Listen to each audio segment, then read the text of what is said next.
pandemia da Covid-19 havia sido declarada pela Organização Mundial de Saúde há menos de um mês. A ordem da OMS era ficar em casa, trabalhar de casa sempre que possível. Era a melhor forma de o vírus, que já se mostrara mortal na China e na Europa, parar de se espalhar. Mas e os brasileiros que trabalhavam na rua vendendo produtos ou em salões de beleza sem carteira assinada? Como colocariam comida na mesa sem trabalhar? Preocupado em manter a meta de gastar pouco, o governo federal respondeu com um auxílio emergencial de R$ 200 para cada trabalhador autônomo.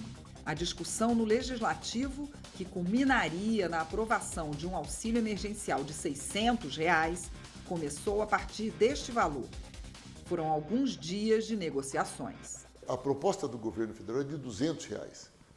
Nós, do PT, defendíamos o salário mínimo, na época R$ 1.045. E a briga foi muito grande. Claro que houve um avanço quando a gente foi pressionando, outros partidos da base também foram pressionando, e chegamos a uma vitória de R$ 500. Afinal de contas, o governo queria 200 e nós avançamos até 500. Quando chegou em 500 e o governo Jair Bolsonaro viu que sofreria uma derrota fragorosa e toda a população iria dizer que ele defendia 200, e foi o Congresso que deu os 500, ele aumentou para 600. O auxílio emergencial de R$ 600, que foi aprovado na Câmara dos Deputados, teve a participação direta do governo federal. Aliás, essa foi uma ideia que foi iniciada dentro do Ministério da Economia, dentro do governo, por iniciativa do nosso presidente Bolsonaro, e depois foi se aproveitado um projeto já existente na Câmara para incorporar essas ideias. Mas aí o presidente Bolsonaro, eu fiz contato com ele do plenário da Câmara, era o líder do governo naquele momento, e o presidente Bolsonaro autorizou que nós fôssemos a R$ 600, o que surpreendeu a oposição, que já estava satisfeita com os R$ 500.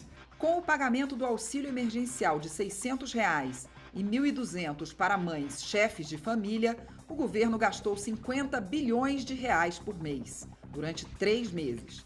Mais de 65 milhões de brasileiros foram contemplados, depois de enfrentarem problemas para fazer o cadastro na Caixa Econômica pela internet e enfrentar filas no banco, onde nem sempre o distanciamento social foi observado. Hoje, há quem entenda que os critérios para o recebimento do auxílio poderiam ser revistos. Na época da aprovação do auxílio emergencial, o clima foi positivo. Todo mundo entendeu que, com a obrigação de ficar em casa das empresas, das fábricas pararem suas atividades, não tinha outra alternativa além de transferir de volta para a sociedade, principalmente para a população mais pobre, parte do dinheiro que o Estado retirou ao longo dos anos por conta dos impostos. Então, foi entendimento geral, consensual, que existia sim a necessidade de um auxílio, o auxílio emergencial. Inicialmente, a gente inclusive se colocou a questão qual era o melhor modelo. E hoje a gente entende até que talvez a forma de distribuir não seja a melhor de todas. Talvez pessoas que não necessitassem tanto receberam e pessoas que necessitavam mais não receberam aquilo que necessitavam. Mas naquele 26 de março, em que um vírus desconhecido tinha deixado milhões de pessoas trancadas dentro de casa na China e corpos se amontoavam em caminhões na cidade de Bolonha, na Itália, aqui na Câmara dos Deputados do Brasil, oposição e governo não tiveram muita dificuldade para chegar a um acordo. Era urgente fazer com que os brasileiros pudessem ficar em casa.